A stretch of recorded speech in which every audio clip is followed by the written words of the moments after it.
circling and is live. Good afternoon. Today we have a great Armando Novelo who has lots of knowledge on the lending world. He's been a loan officer for many years, and I know him since 2005. I've seen him work, I've seen him grow, I've seen him do all kinds of stuff. So he's a great person that we can talk to today. And any questions, if you have anything, just type it. I can ask him. But pretty much, I have a lot of questions that people ask me all the time, anyways, about the loans and rates and everything. So I just want to say thanks, Armando, for being available, for giving us some of your time, so we can share this, which will be recorded, of course, and we can see it again on our Facebook that is sharing. We can see it on our YouTube, but more importantly, the information that goes in here, which is very valuable for a person who has a lot of experience. So, welcome, Armando. Nice to have you. Nice to see you. Thank you, Antonio, for having me. I really appreciate the opportunity, and hopefully we can share some good stuff that helps others. No, definitely. And I'm pretty sure everybody, the people that would be listening, redoing and listening to a few times over this, will definitely benefit a lot from this.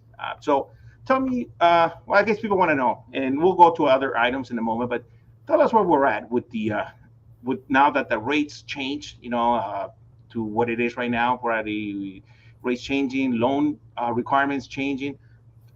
Could you give us an update on how we are right now on your thought about the lending world for people to buy a home, first home, second home, that kind of stuff? Yeah, well, rates certainly went up, right? We started seeing them go up in March, and at first we thought, well, it's something small, but I mean, we saw a significant increase. We went from being in the threes to being in the fives, and some people now are even in the sixes, depending on their file and their overall financials. So it's definitely a big jump. And Antonio, something that a lot of people don't realize is if you're borrowing 600,000 and your interest rate goes up by 2%, it's an Mhm. equivalent to $1,000 a month on your mortgage payment. Wow, So it's significant.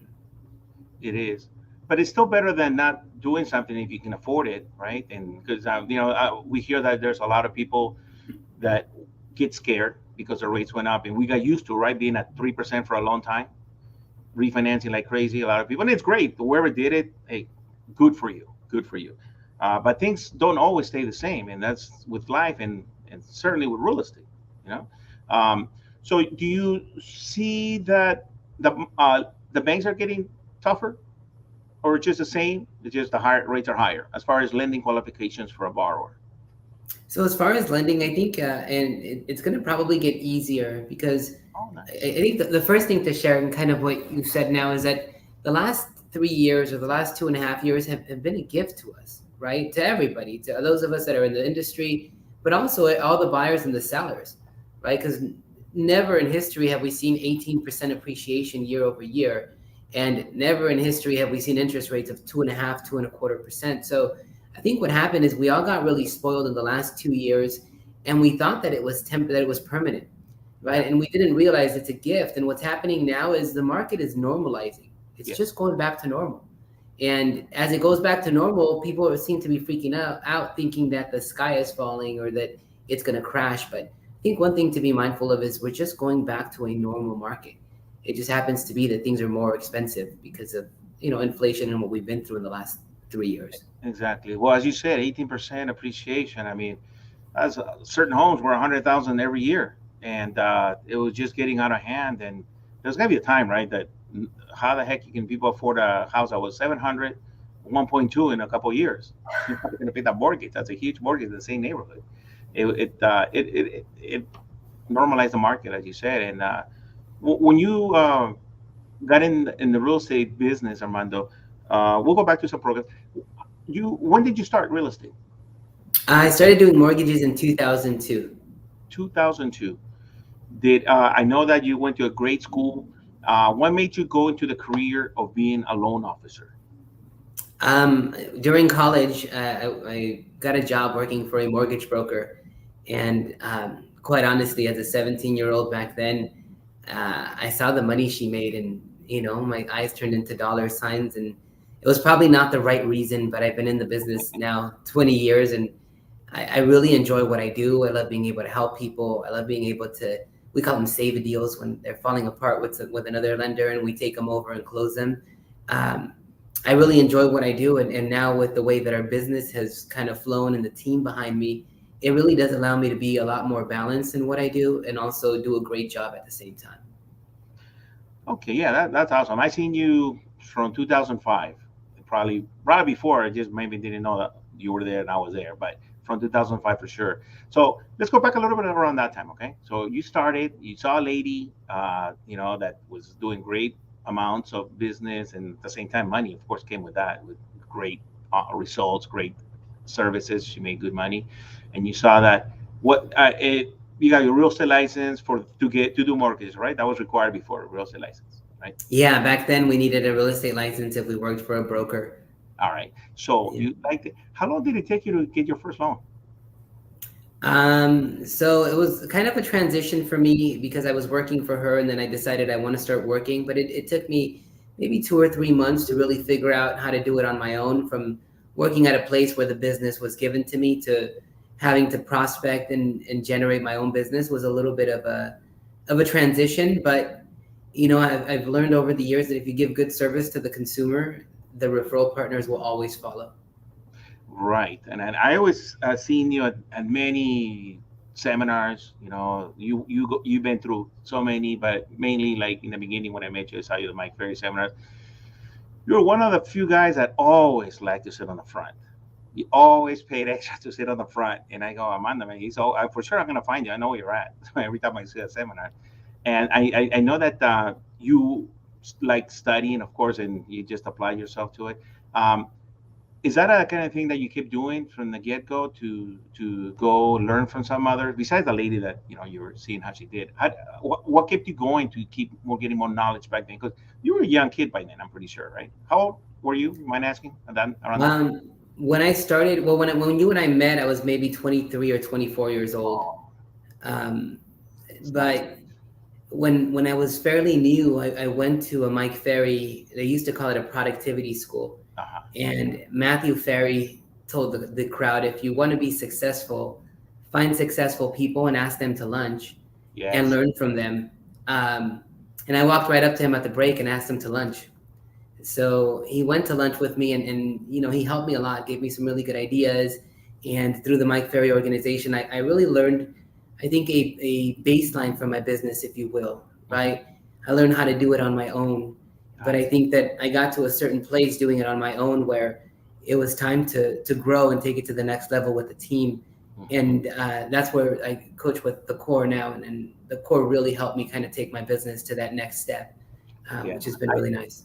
I see that how you have a great system of working. I mean, you do everything at certain times, certain things, and you're very diligent on that and disciplined. And I seen you growing, and it's no easy task to do that, but you kept that going, and you do over 100 loans, sometimes over 200 loans a year, or well, I don't know. You can correct me, but I know you've been very productive. You had a great system. Um, to do those things. But as you kept going, I mean, you kept learning and all that stuff. The Was there any time that things got hard for you as you kept going? Because of course, as you get better, I mean, new challenges show up. What were they back at that time? Well, there's the external factors, right? Like the market crashing in 2007, 2008. I think it beat us all up. Yeah, Um, and I'll tell you, huge lesson for me. I was over leveraged in debt back then. When you're young, and sometimes coaches tell you it's okay, just go get yourself in debt and you'll work harder and get it. yeah, Sometimes we follow the advice, and those were some mistakes that I made. So when the market crashed, someone who had never been through a cycle like similar to what we're going through now, it's just a cycle, right? yes, It's not going to crash this year in my opinion, but or this time around I don't think that there will be a crash. But back then nobody really knew how to react, and I never really worked anywhere. Before I worked in a mortgage company, I worked at a 7-Eleven when I was a kid, uh-huh. so I didn't really have any experience or anywhere else to go. And I did finish college, but I never worked in my field. So it was one of those things where we really just had to knuckle down and do the best we could.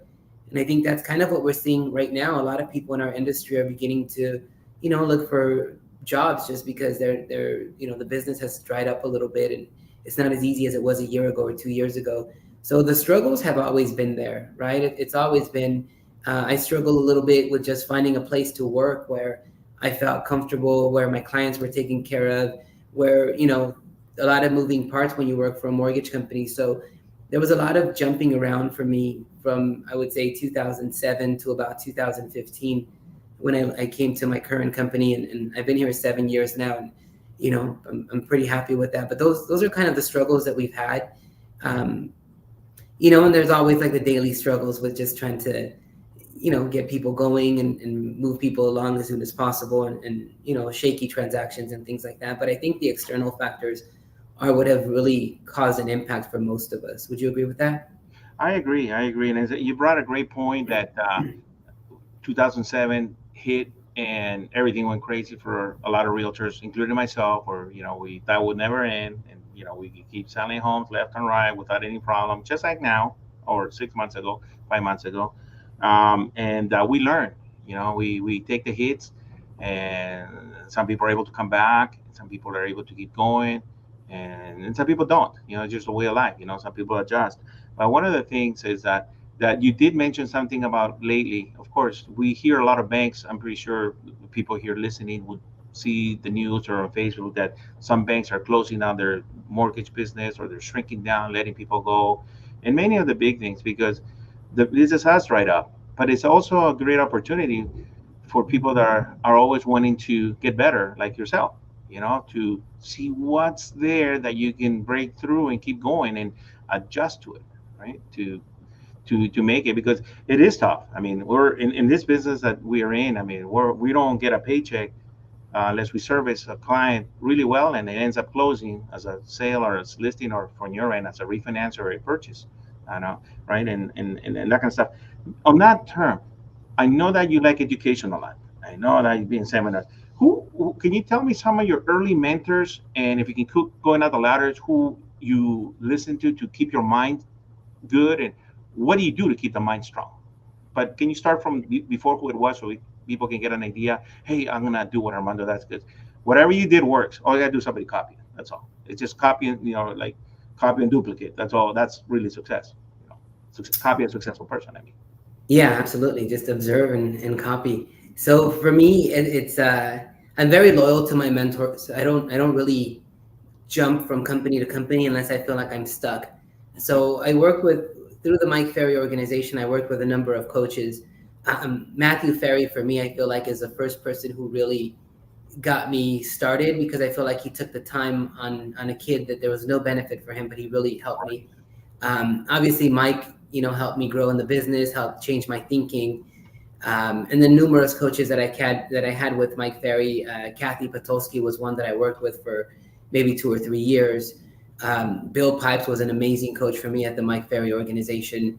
And then when I came over to the core, I would say Rick Ruby really helped me see things differently. And the many core coaches, I mean, I can list every core coach I've had.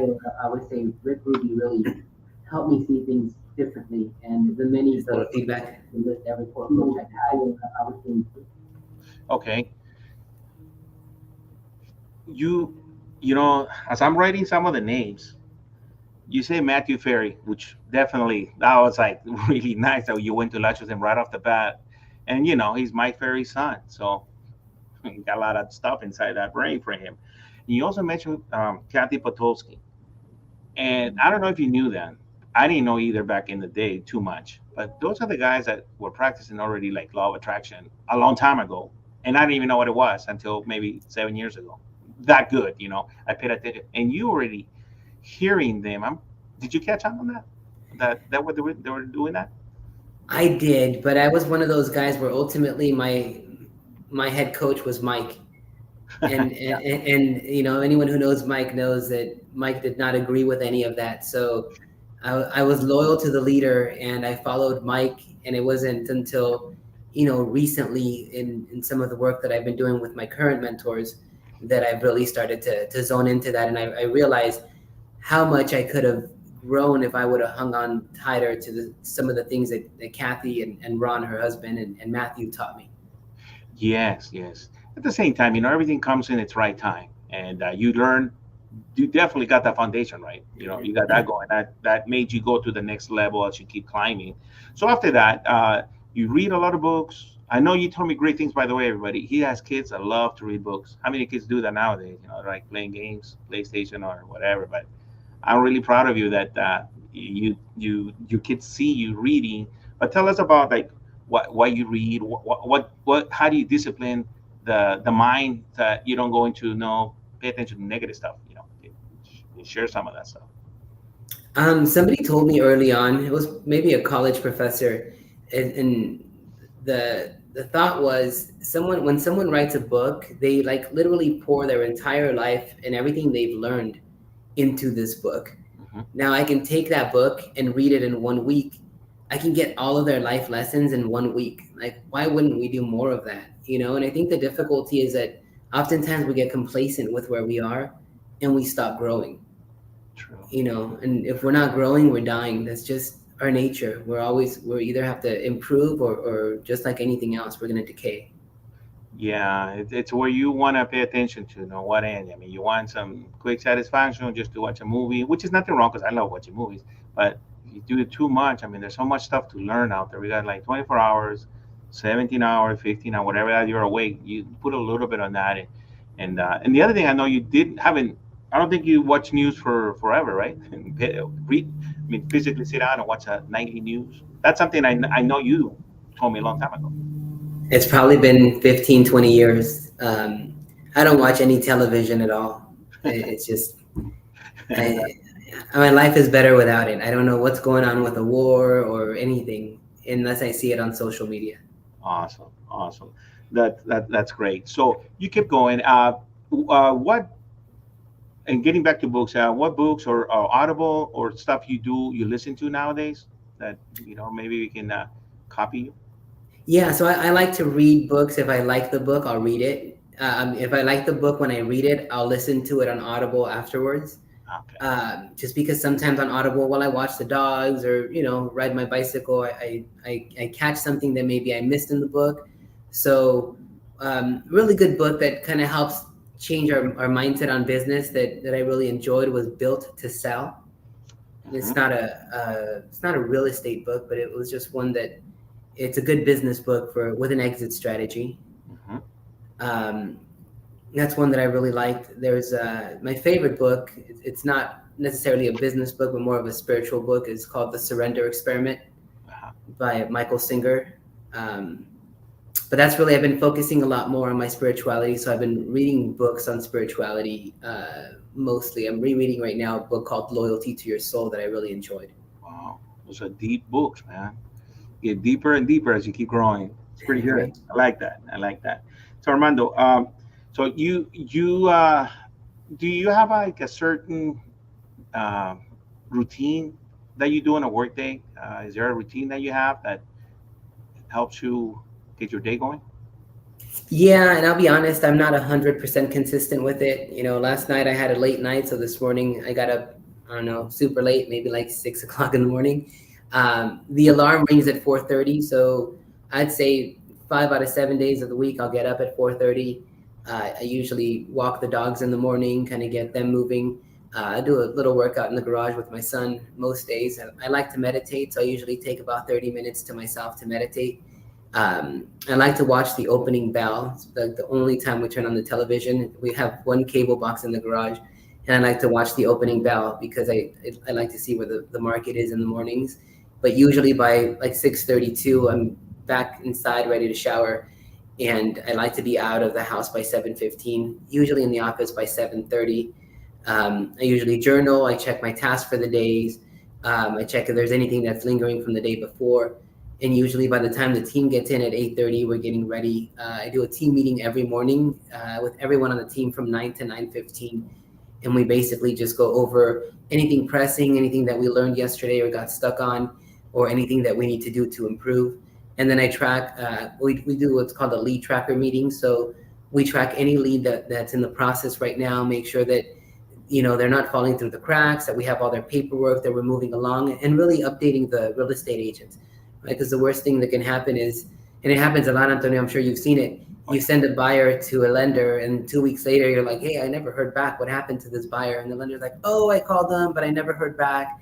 Uh-huh. So we don't want to lose anybody right now, especially with the market the way it is. So the goal is to make sure no one falls through the cracks, and that's why we do those meetings. I feel they're very beneficial.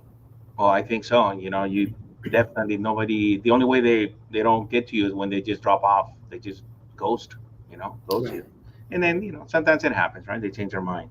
So let's. I know you have a great team, but can we share now? Switch a little bit to say you have a buyer. What would you tell a buyer, somebody that gets referred to you or has come to you and said, "Look, I'm looking to buy a house." How would you counsel them? What are the steps that you tell them to prepare? Maybe they're ready right now. Maybe they're ready in 3 6 months, depending on the credit. How would you counsel them? What is your process on that? You're talking to a buyer. So I never prescribe before I understand, right? And so normally the first consultation with me and a potential buyer is I want to understand what they're looking for, uh, right? So we had a client that was referred to us last week. They're in contract, and the lender that they were working with never told them how much money they needed to come in with down, and they didn't tell them what their monthly payment was. So can you imagine you go into contract on a $600,000 deal, Yeah. and you don't know how much money down or how much monthly? So for us, the most important thing is that I can meet the client's comfort zone, Hmm. right? So when I talk to someone is, hey, how much down are you comfortable with? How much can you pay monthly? And then what price are you looking for? We want to make sure those things align. So if those things don't align, then we have to well, then that's when we go in and give them a plan and say, look, are you willing to go to an area where it's a little bit more affordable, or maybe look at a condo or some other options. But I think what people don't realize is that there's always an option, Hmm. right? I had a gal that was referred to me a month ago, wanted to buy a house. There was no way that she can do it by herself, unfortunately. But just in conversation, I said, hey, what about partnering with someone and buying a duplex? And she said, I've never thought of that, but let me talk to my sister. The sister thought it was a great idea. They bought a duplex together. Between the two of them, they qualified. And the best part is they take care of each other's kids. Oh, So how much better does it get than them being in the same property, separately? But I yeah. think it's just about asking those questions that a lot of times we don't ask, Okay. you know. And anyone that comes to us, I want to get them a mortgage one way or another. Like, we're going to follow all the rules, but we're going to see if there's options to get them there. If they have credit challenges, then we Yeah. always refer them to a credit expert, and we have a couple that are really good that I like working with. Okay. So consultation is the one of the first things. Get to know them, right? Get to see what their desires and wants are, and the realistic things that they can get into, and based on that, you review everything you suggest.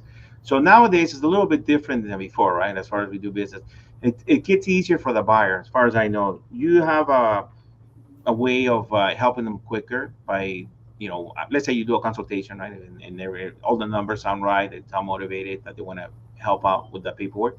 They just log into a link or something that you have. What do you call that? Yeah, if they choose to apply online, I still like to. I'm old school. I like to do things face to face. Oh, nice. But with technology, people don't want to come in anymore, right? So if I could at all do the consultation through Zoom so we can see each other, I feel like you build a better relationship when you see someone's face, I think right? that's great. And then everybody, Armando, you speak Spanish too, right? I do. Good. So that's I awesome. do. And most of your team knows Spanish too. So in case you have questions, because they're gonna talk to them along the way. Correct. I have two people on my team that don't speak Spanish, but we have a system in place for Spanish speakers. When they get to that team member, someone kind of steps in and helps. Got it. Got it. So the people do the consultation, then you say you either meet them in person in Zoom, or they say, you know what, I got everything. I'm pretty savvy in computer. Where do I go to expedite it? And you send your mortgage link for that. All right. Yeah, normally we send an email that says, hey, here's the items that you need, and here's a link to apply online. And Mhm. our system is really easy. I just went through it myself. It took me like 4 minutes to fill out the entire application. You give permission to run credit. I mean, it's just super easy. And now with technology, everyone figures it out. It's just so simple. Right, and do that. Yes. And so carrying on that, somebody applies with you. They fill out the paperwork online. They put it in about roughly how many days. And what I'm getting at is now you can get people approved, not just like pre-approved, right? Approved. So that way they're pretty much walking with a check in their hands for a mortgage. How long does that take assuming they cooperate with you with the paperwork, uh, from the beginning that they submit the paperwork to get an answer? It depends. There's people that have what we call a simple file. A Hmm. simple file is two, husband and wife, both are on a W-2, been at their job for 5 years. That's simple, Yes. right? There are some that are a little bit more complicated. Like we have a file right now where one of the buyers has moved jobs 4 times in the last year. So with those, we have to do a little bit more research, maybe get some verification of employment forms filled out so we can get a breakdown on their income. That might take us a little while. So to answer your question is, if it's a simple file, Yeah. we can have a full approval from the day they send us their paperwork to 3 days, full loan approval, Wow. all done. But if it's a little bit more complicated, then it might take us a few days to kind of make sure we're looking at all the paperwork correctly. You Got it. know, So from 3 days or more is basically what we take, depending on the customer. for Right. a full approval, I can do a pre-qual for a simple client in an hour. And in today's, we're talking now September 2022. It's definitely changed, as we know, in the real estate market, right? So now, Armando, a lot of the buyers can get loans that before they weren't, most listing agents weren't even thinking about, because they would just say thanks for the offer, bye bye. But now they're paying attention because we have more inventory, and now the buyers can apply with FHA, VA. There's a lot of veterans out there now, and conventional loans. So now they have a chance to really get a home, and usually maybe a home that's their choice rather than just taking whatever was next available. So it's important to get pre-approved and cooperate. Uh, do you have a conversation with the buyer during the thing where you let them know? I'm sure you can, that the things to do when uh, while the approval is good, what things to not do for sure that would mess up their approval on the process. Can you share what some of the things that you remind the buyer to do? I'm sure you have a checklist, but can you share some of them? Yeah, some of the things we don't want to do is like making deposits that are outside of payroll. I mean, you can do it, but we want to be able to have a paper trail for it. If you don't have a paper trail, like one of the things that we see a lot is people have cash at home and then they go deposit it. Uh, the underwriters don't want to see that because we can't source where the funds come from. We have people who do kundinas. You know what a kundina is? Yeah. Yeah, definitely don't deposit those funds. Let's talk about it. There's ways to kind of get the money in the bank without, it's just going to take a little bit of time, right? Hmm. Uh, Without breaking any of the rules and in a way that an underwriter would be okay with it. I always say if you have cash at home, use the cash and leave the paycheck in the bank. And in a couple months, you deplete the cash and all your paychecks in the bank, Yeah. problem solved, right? Okay. Unless it's a lot. Anything that's the deposit outside of your payroll that we can't document where it comes from, buying cars in the middle of escrow is definitely Oh yeah. not something you want to do. Maxing out credit cards, a lot of people don't know this, but if you max out a credit card, it can lower your credit score. Um, so you don't want to use your credit cards, don't want to apply for any furniture, right? Sometimes people want to get excited Yeah. and buy the refrigerator before we close escrow, and that little bit can hurt a lot. Um, Yeah. so yeah, just I mean, we've all heard the ideas, right? Just keep it as steady as possible. Definitely don't switch jobs. We had a client who switched jobs in the middle of escrow. It delays a lot, and depending on the new job role, there might be like a waiting period where you have to go back to work for 30 days. Sometimes it could be more if the hours fluctuate. So just want to keep, whenever you get pre-approved, I always say you want to keep everything on your file as stable as possible. Everything. We want to keep it as close to it as what it is. Got it. So remember, buyers, don't get approved with Armando. Don't do nothing else other than make more money. That's it. And Yeah. don't change anything that you did, because it will help you to get your loan closed on time without any delays on that. Can you share a little bit about? I know. Well, besides that, before I go in, he does keep in touch with the client throughout the transaction, right, Armando? You let them know, hey, appraisal is in, everything is in. Is that something like that a client can hear from you weekly or by email? How does that work? How does a customer know about their loan process when they have an offer accepted? Yeah, absolutely. So for us, we do what's called Tuesday updates. So the team is working with the clients on a daily basis, right? So whether they're collecting paperwork or sending out disclosures or just having a conversation with the file, I oversee all the files, and we do a pipeline review a couple times a week to make sure that everything's flowing. Got it. But I let the team kind of handle what they do, because once I start getting involved, I might rock something or make something the other way. So for us, I get an update every day of what's going on with each file, and the rule is if there's anything that's going to cause us to not close on time, we want to know about it. If there's anything that is going to cause us to not get a 5-star review from the consumer, I want to know about it. And if there's anything that anyone is upset other than the consumer, whether it be one of the agents or the escrow company, I want to know about it, because no matter who it is, we don't want anyone in the transaction upset at us. We don't want anyone upset at all. So those are like damage control things that I would need to step in and handle. But the rule is, if everything's flowing, I don't need to know, right? And I just do the updates on Tuesdays. But if there's anything that's shaky, then bring it to me so we can fix it together. That's so nice. But 9 out of 10 files, I don't hear anything other than the good updates that, hey, the appraisal is back, we got a loan approval, we're clear to close. And I call the clients on those types, or I'll send them an email on those types of calls. No wonder you have over 100 Google reviews, man. You have 1,000 actually, which you'll get soon probably. I need to ask for more. Yeah, that's without asking. Imagine if you ask. I do, yeah. I know you get there soon. I got a feeling. So can you share like synopsis so the buyers understand uh, the most popular loan programs out there, the ones that almost everybody qualifies, most likely, an FHA loan. So buyers, pay attention. What is an FHA loan? And now it's available to use. It's always been available, except in the hot market. It's one of the ones that go at the bottom of the list to when agents are looking at offers, but not right now. They're all looking at it. So can you tell us what an FHA loan is, how much down it requires, and pretty much how much flexible it is on conventional loans? It's a little bit more costlier, but it gets you into a home. Then I'll ask you about Yeah. other.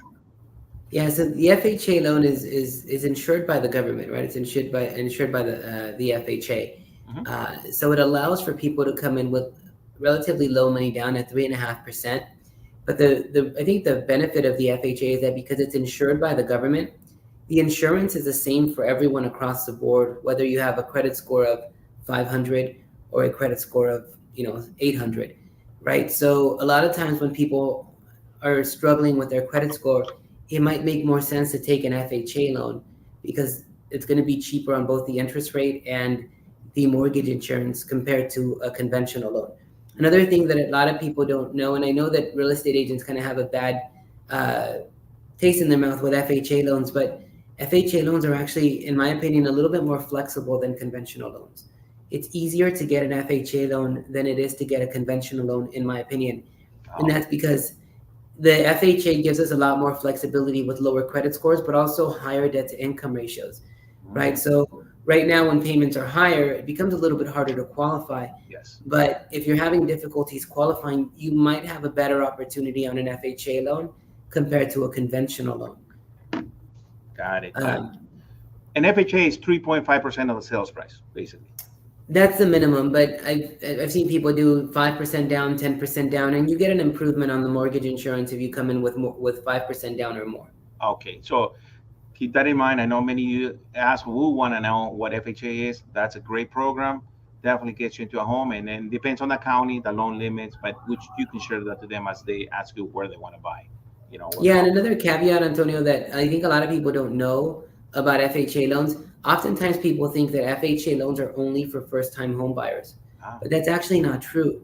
If you own a home now and you want to buy a new home, as long as you're going to live in the new home and your current home is not an FHA loan, you might be eligible for a new FHA loan with as little as 3.5% down again. So it's not necessarily, oh, I already have a home, I can't get another FHA loan. They only want you to have one at a time. There's some exceptions to that rule, but typically the most important thing is that you're going to live there. So if you have a loan that has a conventional loan on it and you want to buy a new house, you can take a new FHA loan on the new house. Yeah, and the other beauty thing is, I think, if correct me if I'm wrong, they can buy up to 4 units as long as they live in one with low down payment, which you Correct. can get in a convention. So it's great things about FHAs, and I know that they can get a part of down payment gifted from a relative if there's a relative that says, hey, got some money for you, go ahead buy a house. That's always nice on that too, right? What about the VA guys? Now we have a lot more veterans. Before and back in the day, there was like very few veterans that I knew. Now we have a ton of veterans out there. what could a veteran listening to this um, use for, you know, what can we tell them about a VA loan? I think it's the best loan program out there. The VA loans give you relatively low interest rates because they're government rates, so they're usually a little bit better than conventional rates. But also the really cool thing about VA loans, I mentioned that FHA loans are insured by the government. VA loans are not insured by the government, they're guaranteed by the government. And the beauty of that is that the veteran doesn't pay mortgage insurance. So you can buy a house with no money down and there's no mortgage insurance. There's a funding fee that's financed, but Yeah, you don't pay monthly mortgage insurance. It's a that's great program. excellent program. And every loan has closing costs. But there's also a program where VA has nothing, VA no, right? Where they have no closing costs, no down. I mean, they already have no down payment. Is that also available still? No, I don't think. I think maybe there's some confusion with what we used to call the VA non-allowables back in the day. Yeah. But there's always closing costs because there's an escrow company and a title company, and they are allowed to be paid by the veteran. I know in the past there were some rules that said the veteran is not able to pay these fees, but those don't exist anymore. So the closing costs are, and I'll tell you, it's actually better for the veteran because in the past the veteran would only be able to buy a house where the seller was willing to pay for it or third party was willing to pay those costs. Oh, But now they have the ability to pay themselves, and I still think it's a great program. I mean, we did a loan for a veteran. His total out of pocket was like $7,800, and he bought a home for $650,000. well, I'm sure he's a happy veteran and well deserved too, because, being in the service, putting their life at risk many times, just don't know what could happen, But I'm glad that you helped that guy out. Hope you help a lot more of them. And they deserve all they can get. The other one is conventional loans. Now, as far as conventional loans, as far as I know, you can buy with 5% down or more. Or give us some information on that for most of our first-time buyers that probably checking this video out. Some could be second home, but can you share a little bit about conventionals? And then after that, the ones that help you a little bit with maybe down payment help or anything. Yeah, so conventional loans are, you can actually buy a house with a conventional loan if you're a first time buyer with as little as 3% down. Oh, There's some limits to that, like loan limits. There has to be what they call the conforming loan limit. So depending on the county, those change. But the point of that is you can buy a home with as little as 3% down, and then of course with a conventional loan you can, borrow 1% of the sales price if you wanted to, right, or the value. So it can go from 3% and up. It's a little bit more conservative on the types of properties. So there's a program where if you're in a low or moderate income area, you can buy a duplex with as little as 5% down, assuming that it's in that low income area. But other than that, you're going to need 20-25% down, depending on the type of property, if you're not going to live there, especially. got it. It's what a lot of investors use when they're, other than some of the non-QM stuff. But conventional loans, I think the important thing to know is that it's kind of like your auto insurance. If you have a lot of tickets or accidents or maybe a DUI, the insurance company is going to charge you for the risk, Yes. right? Conventional loans are very similar. There's a lot of what we call loan level price adjustments. So if your credit score is lower, the mortgage insurance is going to cost you more because that mortgage insurance company is doing this for a profit, right? So if you're considered higher risk, just like farmers on your auto insurance, they're going to charge you more on that premium. So if you have a lower credit score on a conventional loan, it can get really expensive really fast. So it's important for whoever your loan officer is to understand those programs and make sure they run an analysis to see what's the best program for you if you're looking to buy a place. Okay, perfect. What about these things that I talked to you a while about where they get assistance with the down payment? Are they okay to use, or are they hurt the offer? They're trying to get a house. Is there any good one Um, that I can use that it's easy as down payment? so I'll tell you, in the past 2 years, I'd say there is no down payment assistance because it was extremely difficult to get an offer accepted, right? Unless you had some sort of in or you knew the seller, it was just virtually impossible to get that. But we've seen that as we've seen the market kind of cool, we find that there's more sellers that are willing to entertain those offers. And there's some really good there's some really good programs out there. They are limited, but one thing to know, like there's one program that really, I think, is the best program in terms of assistance is through the state of California. And the reason why I think it's the best program in terms of assistance is because this is a program that allows people to come in with the least amount of money. In some cases, even no money out of pocket. But usually, I tell people plan for about 1,500 to about 3,000 total. But the program is great. But the last time I looked at their interest rates, I think it was a week ago, it was 7.25%. Okay. So it's a good program for someone who hasn't been able to save money. Yeah. But anytime, I always tell my clients, if you go into this program, we immediately need to start planning an exit strategy. How do we get you out of that program and into a better program so that you pay less interest? Okay, that sounds good to know. So, here with Armando, giving some information on the loan process, how he works, how he keeps you updated, what loan programs there are. So, if you're thinking of, finding out what you can buy, you saved your money, you had a decent job for the last couple of years, you're paying off all your debt, and you think you want to look for a home. First thing is obviously talk to the lender. Don't look for a home first. That's what I would recommend. Talk to the lender, like you said, figure out where you're at. If it needs help with cleaning the credit, well, he's got people that can help you clean credit, and then come back to that because sometimes that could be the only thing holding you back. A few things that you people have because nobody's perfect. Some people are pretty good, but we're all human. We do make some mistakes that we forgot about it here and there. But talking to him, he can dissect everything and refer you the things that you need to do, and following the advice, getting prepared is how you get into a home. And then you call me, and we can help you find the best homes in the area that you want, or if it's further areas. I have great colleagues all over, here in California, or if you're moving out of state, we also have great people there. So make sure that you stay in touch and you follow him. I'll put his phone number and his email in case you want to check his website, all that good stuff. So I'm good with that. I just wanted to ask you, Armando, what's next for you? I know that you keep growing. What do you envision yourself in the next few years? What would you like to do? And then I have another question after that, and we're closer wrapping it up. Um, I want to buy as much real estate as possible in the next few years Nice. Okay. and plan my retirement. It's a good one. Good one. All right. So coming back to this is where I want to know, and then we'll kind of end it at there. But I want to thank you for the time. But knowing what you know now, all these little things that we have, well, you see, 12, 14-year-old Armando, and you see the drive on that kid, and he wants to ask you something. Can you give me a few things you would tell that kid how of things that you learn along the way? So maybe that kid don't. I mean, maybe he'll make mistakes like we all do, but what would you advise him? Some things. What would you tell him? I would advise them to find a way to be present in everything that you do.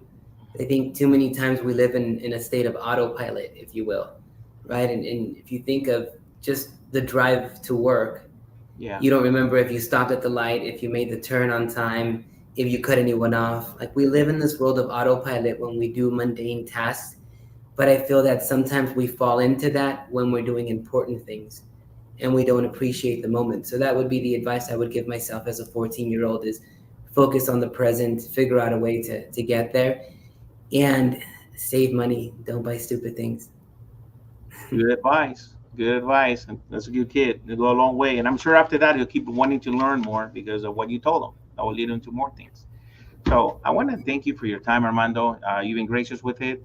And I know that this nice conversation will be, of course, on Facebook, but it will also be on YouTube. So people can re-listen to it, and there's a lot of good stuff that here you can use for your next home or for refinancing. I mean, he does refinances too, but we talked about more about homes purchasing because that's really a lot of times the first step for people. Refinancing, you already have the house. He'll just help you with everything he can to lower your rate, get the best programs out there. So with just want to say thanks for your time, Armando. Appreciate it.